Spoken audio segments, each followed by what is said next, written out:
Hello दोस्तों, मैं आप सभी का स्वागत करता हूं हमारे यूट्यूब चैनल एमएस एकेडमी पर। और आज मैं एक नए सेशन के साथ आया हूं जो क्लास 10th का है, मैथमेटिक्स का।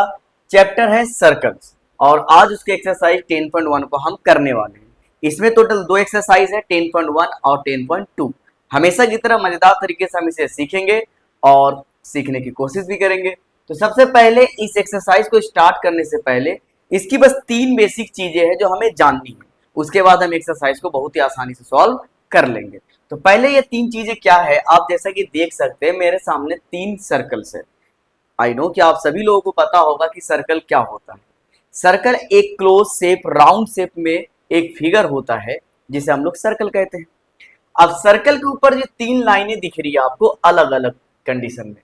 सबसे पहले एक सर्कल, पहले वाले को देखिए, सर्कल है और इसके पास से एक लाइन जा रही है, लेकिन ये लाइन सर्कल को कहीं से भी टच नहीं करता है। ऐसी लाइन को हम लोग कहेंगे नॉन इंटरसेक्टिंग लाइन, जिसको हिंदी में कहते हैं अप्रतिच्छेदी रेखा। मतलब कहीं से भी ये लाइनें सर्कल को टच नहीं करेगी। दूसरा कंडीशन है सर्कल में, जहां एक लाइन सर्कल के बीच में से, मतलब सर्कल के इंटीरियर हिस्से से होते हुए बाहर तक जाता है। मतलब एक तरफ से दूसरी तरफ जाता है, वन साइड से दूसरी तरफ चला जाता है, जो कि सर्कल को 2 हिस्सों में डिवाइड कर देता है। जरूरी नहीं है कि दोनों हिस्सा इक्वल हो, बस तो 2 पार्ट में डिवाइड करना चाहिए, जैसे कि एक ये हिस्सा और एक ये हिस्सा।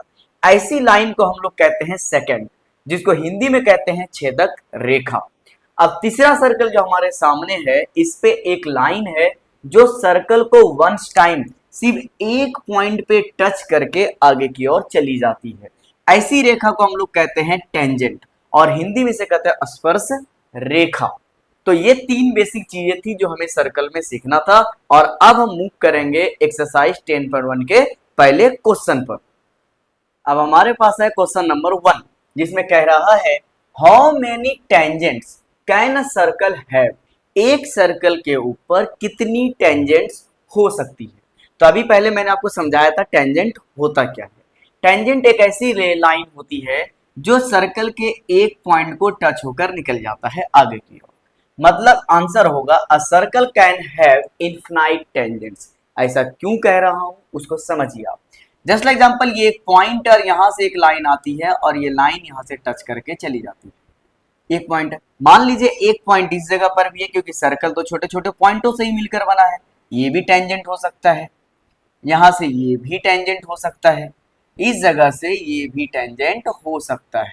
मतलब एक सर्कल पर बहुत सारी infinite number of tangents draw किए जा सकते हैं। सर्कल की साइज को जैसे जैसे हम इंक्रीज करेंगे वैसे वैसे नंबर ऑफ टेंजेंट्स इंक्रीज होते ही चले जाएंगे। इसीलिए मैंने आंसर में लिखा है a circle can have infinite tangents. I hope कि आपको समझ में आ गया होगा कि मैंने ऐसा आंसर क्यों लिखा है। अगर समझ में आ गया है तो प्लीज आप इस वीडियो को दोस्तों के साथ शेयर जरूर कीजिए, ताकि उनकी भी बोर्ड की अच्छे से तैयारी हो सके और वो भी आपके साथ पेपर में अच्छे नंबर ला सके। तो चलिए अब मूव करते हैं क्वेश्चन नंबर 2 पर।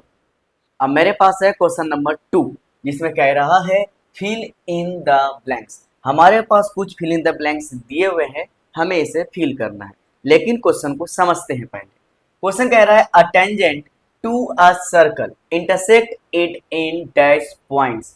एक टेंजेंट जो है एक सर्कल को इंटरसेक्ट कितने पॉइंट्स पर करता है। जस्ट लाइक एग्जांपल मान लेते हैं कि ये एक टेंजेंट है और ये टेंजेंट इस जगह पर टच करते हुए आगे की ओर चला जाता है। तो ये टेंजेंट जो है सर्कल को कितने पॉइंट पर टच कर रहा है, तो सिर्फ एक पॉइंट पर, इस जगह पर ही तो टच कर रहा है।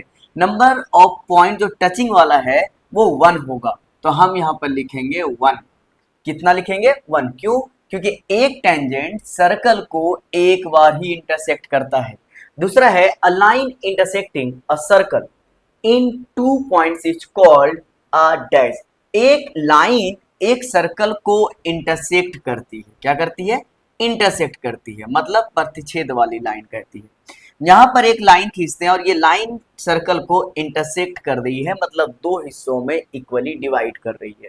जब एक लाइन सर्कल को 2 हिस्सों में डिवाइड करता है, तब इस लाइन का नाम होता है सेकंड। क्या होता है? सेकंड। तो हम इस जगह पर लिखेंगे सेकंड। उसके बाद है अगला question, a circle can have dash parallel tangents at the most. एक सर्कल कितनी पैरेलल टेंजेंट्स हो सकती है? एक सर्कल के ऊपर मैक्सिमम नंबर बताना है, ज्यादा से ज्यादा। जस्ट एग्जांपल, और लाइन क्या होनी चाहिए? पैरेलल होनी चाहिए। तो मैंने एक टेंजेंट इस जगह पर ड्रॉ कर लिया। अब इसके पैरेलल तो बिल्कुल सामने वाली लाइन होगी, एक टेंजेंट मैंने यहां से ड्रॉ कर लिया। अब अगर मैं कोई भी लाइन ड्रॉ करता हूं तो वो इसके पैरेलल नहीं होगा, क्योंकि अगर अब पैरेलल के लिए मैंने किया तो ये सर्कल के बीच से पार हो जाएगी, जो कि टेंजेंट नहीं होगी। तब यहां पर क्वेश्चन में पूछा जा रहा है टेंजेंट्स। तब ऐसे कंडीशन में हम लिख सकते हैं कि एक circle maximum number of tangent जो है पैरेलल में, वो सिर्फ और सिर्फ 2 ही हो सकता है। तब हम यहां पर आंसर में लिखेंगे 2। फिल इन द ब्लैंक्स का क्वेश्चन नंबर 2 का आखिरी क्वेश्चन क्या कह रहा है? The common points of a tangent to a circle and the circle is called. एक ऐसा पॉइंट जहां पर टेंजेंट और सर्कल दोनों पॉइंट एक दूसरे को टच करता है, एक दूसरे के कांटेक्ट में आता है, तब ऐसे पॉइंट को इसका नाम क्या होता है? तब हम इसे बोलते हैं पॉइंट ऑफ कांटेक्ट। ये पॉइंट कहलाता है पॉइंट ऑफ कांटेक्ट। इसी के साथ क्वेश्चन नंबर 2 हमारा पूरा सॉल्व हो चुका है और अब हम मूव करते हैं क्वेश्चन नंबर 3 पर। अब हमारे पास है क्वेश्चन नंबर 3, जिसमें कह रहा है a tangent P Q at a point P of a circle of radius 5 centimeter meets a line through the center O at a point Q so that OQ is equal to 12 centimeter, length PQ is। हमें यहाँ पर question दिया गया है, diagram हमें question पढ़कर करना है। सबसे पहले एक सर्कल है और उसके ऊपर एक टेंजेंट है PQ। तो मैंने मान लिया कि ये एक टेंजेंट है जिसका नाम यहाँ पर point P of a circle दिया गया है। तो मैंने सर्कल और टेंजेंट के पॉइंट को ले लिया P, जिसका रेडियस गिवन है, रेडियस O सेंटर का O पॉइंट है, जिसका वैल्यू है 5 सेंटीमीटर। और ये एक लाइन सेंटर से होते हुए O से जाती है, जिसमें कहा गया है कि OQ, अगर ये P है ये O है तो ये लाइन हो जाएगा Q, और O से Q की लेंथ जो है वो गिवन है 12 सेंटीमीटर। हमें PQ ये वाली लेंथ निकालनी है। जैसा कि क्वेश्चन में दिया गया है कि OP जो है परपेंडिकुलर है, लंब है, किसके ऊपर है? PQ के ऊपर। तो यहाँ पर लिख देता हूं OP लंब है PQ के ऊपर, या फिर हम ऐसा भी कह सकते हैं एंगल OPQ जो है वो 90 डिग्री है। तो आप दोनों में से कोई भी चीजें लिख सकते हैं, दोनों सही हो जाएगा। तो जैसे कि मैंने पहले लिखा हुआ है कि OP जो है वो लंब है, परपेंडिकुलर है PQ के ऊपर। तब हम क्या करेंगे? अब आप ध्यान से देखिए, एक राइट एंगल बन रहा है, राइट एंगल के साथ एक राइट एंगल ट्राइंगल भी बन रहा है। तब ऐसे कंडीशन में हम पाइथागोरस का इस्तेमाल कर सकते हैं। मैं लिख देता हूं बाय पाइथागोरस। तो पाइथागोरस के अकॉर्डिंग ये लाइन जो सबसे बड़ी है हाइपोटेनस होगी। पाइथागोरस का फॉर्मूला होता है H square is equal to P square plus में बी स्क्वायर। एच का मतलब होता है हाइपोटेनस, सबसे बड़ी वाली लाइन, सबसे बड़ी लाइन है ओ क्यू, तो मैं यहाँ पर लिखूंगा ओ क्यू का square is equal to P, P मतलब परपेंडिकुलर, जो कि हमारे पास गिवन है 5, तो हम यहाँ पर लिख देते हैं 5 का स्क्वायर। प्लस में निकालना है हमें पी क्यू, पी क्यू की जगह पर, सॉरी यहाँ पर हम 5 लिख दिया है, कोई बात नहीं चलेगा, पी क्यू की जगह पर हम पी क्यू ही लिखेंगे। ध्यान से देखिए ओ क्यू की वैल्यू गिवन है 12 सेंटीमीटर, तो हम यहाँ पर 12 का स्क्वायर करेंगे। यहाँ पर 5 का स्क्वायर होता है 25 और पी क्यू का स्क्वायर ही रहेगा। 12 का स्क्वायर 144, और ये जो 25 आरएचएस की तरफ प्लस में है, जब हम इसे एलएचएस में लेकर आएंगे तो ये माइनस में आ जाएगा। डेट मीन्स 144 माइनस हो जाएगा 25 और इक्वल टू में बचेगा पी क्यू का स्क्वायर। जब 144 में से 25 को माइनस करेंगे तो हमारे पास बचेगा 14 में से 5 9 1 1 119 और इक्वल टू पी क्यू का स्क्वायर। अब यहां से हमें स्क्वायर हटाने के लिए सामने क्या डालना होगा? रूट। तब यहां पर हम रूट लिखेंगे और यहाँ पर लिखेंगे 19 और पी क्यू।